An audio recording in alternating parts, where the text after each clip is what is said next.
2026 বিশ্বকাপের কোয়ার্টার ফাইনালে আর্জেন্টিনার বিপক্ষে সুইজারল্যান্ডে সে আলোচিত ম্যাচটি কি তবে ভুল নিয়মের ফাঁদে পড়েছিল?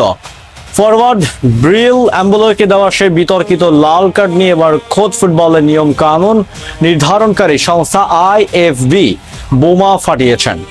সংস্থার নতুন নির্দেশনা অনুযায়ী সেদিন এমবোলেকে মাঠ ছাড়া করাটাই ছিল সম্পূর্ণ ভুল সিদ্ধান্ত। নিয়মের মার প্যাচে আর ভিএআর এর ভুল ব্যাখ্যার কারণে কিভাবে ধ্বংস হয়েছিল সুইসদের বিশ্বকাপ স্বপ্ন।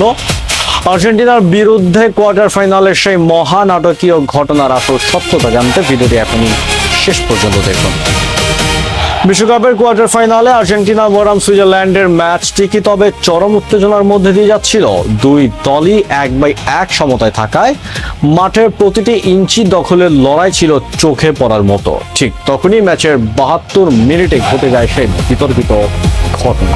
আর্জেন্টিনার মিডফিল্ডার লিয়ান্দ্রো পারেদেসের সঙ্গে ট্যাকলের জেরে ডি বক্সের কাছাকাছি মাঠে লুটিয়ে পড়েন সুইস ফরওয়ার্ড ব্রিল অ্যাম্বলে।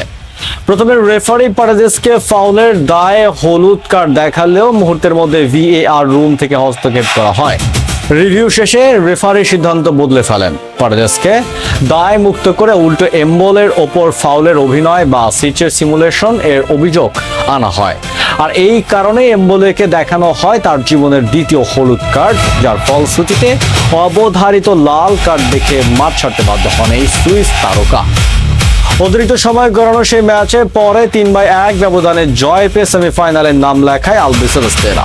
ম্যাচ শেষ হওয়ার সঙ্গে সঙ্গেই সিদ্ধান্ত নিয়ে বিশ্বজুড়ে শুরু হয় তীব্র বিতর্ক।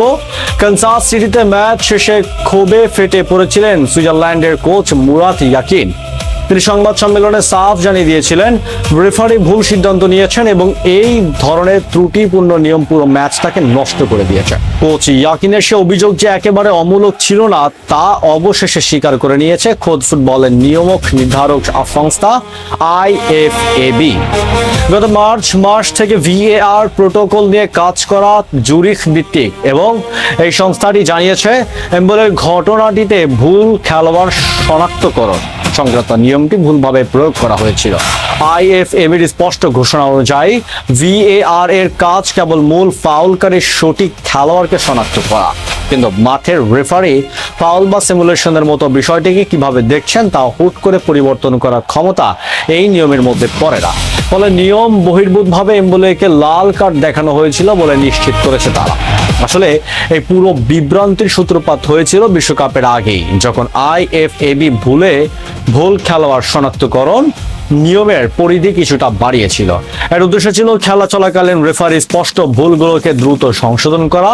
এর আগে গ্রুপ পর্বে যুক্তরাষ্ট্র বনাম প্যারাগুয়ে ম্যাচেও রেফারি টিম রিমের হলুদ কার্ড প্রত্যাহার করে ড্রাইভের অভিযোগে মিগুয়েল আলমিরেনকে কার্ড দেখিয়েছিলেন। তবে সুইজারল্যান্ড ম্যাচে এসে এই নিয়মের অপপ্রয়োগই বড় ধরনের বিপর্যয় ডেকে আনে। আইএফএবি যদিও দাবি করেছে যে টুর্নামেন্ট জুড়ে ফাউলের অভিনয় রুখতে এই ধারাটির সামগ্রিক ব্যবহার বেশ প্রশংসিত হয়েছে, তবুও এমবোলের মতে একটি গুরুত্বপূর্ণ কোয়ার্টার ফাইনাল ম্যাচে এর ভুল প্রয়োগ ম্যাচটির ভাগ্য অনেকটাই বদলে দিয়েছিল। ভিএআর এবং এর নিয়মের মার প্যাচে ফুটবলে যেমন স্বচ্ছতা আনার চেষ্টা করেছে, তেমনি অনেক সময় এমন ভুল সিদ্ধান্তের কারণে দলগুলোকে দিতে হয়েছে চরম মাসুল। বন্ধুরা, ভিএআর এর সিদ্ধান্ত এবং রেফারির এমন কাণ্ড নিয়ে আপনার ব্যক্তিগত মতামত অবশ্যই আমাদের কমেন্ট বক্সে লিখে জানাবেন। দেখা হচ্ছে পরবর্তী ভিডিওতে খুব শীঘ্রই। খেলার এমন সব আপডেট দেখতে আমাদের চ্যানেলটি সাবস্ক্রাইব করে বেল আইকনটি প্রেস করে সাথেই থাকুন। দেখা হচ্ছে পরের ভিডিওতে। ধন্যবাদ।